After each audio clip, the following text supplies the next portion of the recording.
अब अगर आपके 100 से नंबर कम आ रहे हैं तो इट इज 100% रिक्वेस्टेड कि प्लीज आप बोर्ड्स पे फोकस करिए। ऐसा पाया गया है, देखा गया है कि 12वीं वाले बच्चे जब ड्रॉप लेते हैं तब उनको फिर बोर्ड्स की टेंशन होती है, बिकॉज उनको इंप्रूवमेंट भरना पड़ता है। रीजन बीइंग, डरा नहीं रहा हूं, जो बात है वो बता रहा हूं। समझ में, डरा नहीं रहा हूं। मैं नहीं चाहता हूं कि आप में से कोई भी अगली साल बोर्ड्स का पेपर फिर से दे। बट हाँ, जिन लोगों ने बोर्ड शिद्दत से नहीं दिया, 68% पे रुक गए, 70% पे रुक गए, आपको फिर से जेई तो देना ही पड़ेगा। अब जेई के लिए फिर से बोर्ड्स देने पड़ेंगे इंप्रूवमेंट। तो ये बोर्ड्स वाला जो थैला है ये एक बार में यहीं रख जाओ 12वीं में। समझ में आया? इसको अपने साथ उठा के नहीं घूमना है। तो अगर आपके 100 से नंबर कम आ रहे हैं तो प्लीज कोशिश करिए कि आप अपना 100% फोकस बोर्ड्स पे ही रखेंगे।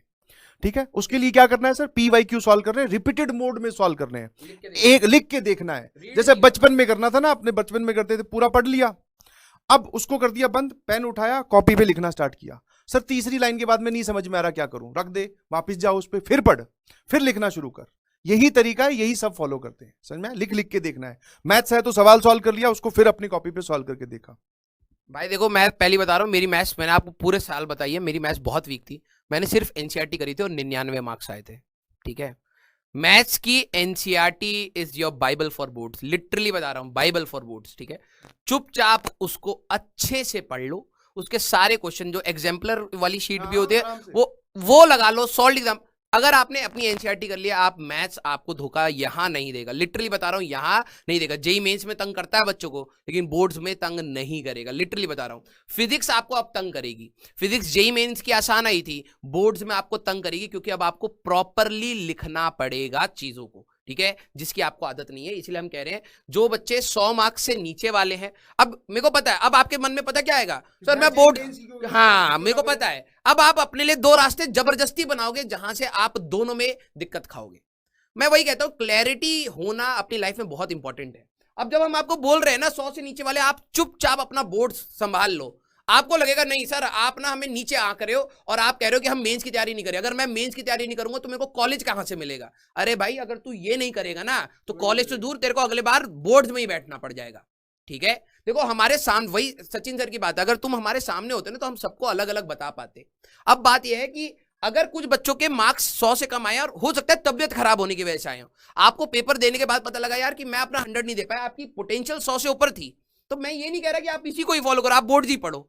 आपको लग रहा है कि यार मेरे आ जाते, अगर मेरी तबियत ठीक होती या मैं टाइम पर पहुंच गया होता, जिसकी वजह से मेरा टेम्परामेंट नहीं बना, मेरा पोटेंशियल 150 मार्क्स का था सर, लेकिन मैं नहीं कर पाया, तो जरूरी नहीं है कि आपको सिर्फ बोर्ड्स के लिए पढ़ना है, आप करिए अपनी तैयारी। लेकिन हाँ, ये है मस्ट डू, ये आपको करना ही करना है। ये आपकी पहली प्रायोरिटी है। अगर आपके 100 से मार्क्स कम आए तो एक बार बोर्ड संभाल लो, अपने आप कॉन्फिडेंस आ जाता है ना कि हाँ अब मैं बच गया, ये तो कॉन्फिडेंस आ ही जाता है कि हाँ मुझसे क्वेश्चन सॉल्व हो रहे हैं। ठीक है, उसके बाद में मेंस पे स्विच कर जाना, कोई दिक्कत नहीं है अपने आप। हाँ, उसके बाद में बिल्कुल बिल्कुल, उसके बाद में अपने आप को इस कैटेगरी में शिफ्ट कर दो। तो जिनके 100 से नंबर कम आ रहे हैं, please first priority is boards. ठीक है? एक चीज मैं और बोलता हूं, ठीक है?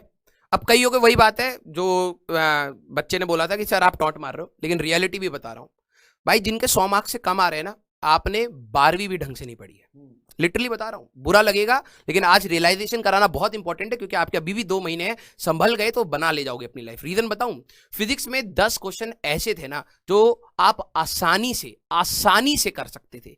जो जिनके 100 मार्क्स से नीचे आ रहे हैं मैं उनको बता रहा हूं, 40 मार्क फिजिक्स के, 10 क्वेश्चन केमिस्ट्री में ऐसे ही थे, 40 मार्क के 80 मार्क्स तो मरे से मरा आता, और मैथ्स में भी 3-4 सवाल तो आपके ऐसे थे जो बच्चा कर सकता था। अगर आपने उनको ही करा होता, 10 सवाल आप में 100 मार्क्स मिनिमम स्कोर था। अब कुछ बच्चे रोएंगे कि सर मेरे तो 100 से नीचे आ रहे हैं, ऐसा हो रहा है वैसा। अगर आपने वो क्वेश्चन छांट के सिर्फ उतने ही करे होते ना, आप 100 मार्क्स लेके आए होते और आज कंपैरेटिवली आप टेंशन फ्री बैठे होते। अब ये रियलाइजेशन है। अब जो बच्चे बोलेंगे ना सर आप हमें बोर्ड्स के लिए क्यों बोल रहे हो, देखो भाई, हम थोड़ा सा अगर आप इज्जत रखते हो तो समझ लो, एक्सपीरियंस से भी बोल रहे हैं कि पहले इसको सुधार लो। जेई मेंस में 50% 12वीं का सिलेबस है और फिजिक्स में फॉर्मूला बेस्ड क्वेश्चंस आए हैं, आप तब भी 50% सिलेबस को रिवाइज कर रहे हो, समझ रहे हो? तो इतना मान लेना कि चलो ठीक है, जेई मेंस का 50% मैं अच्छे से तैयार कर लूं और बोर्ड्स भी निकाल लूं, इतना मैं कर लेता हूं, नहीं तो इससे भी नीचे गिर सकते हो आप। ठीक है?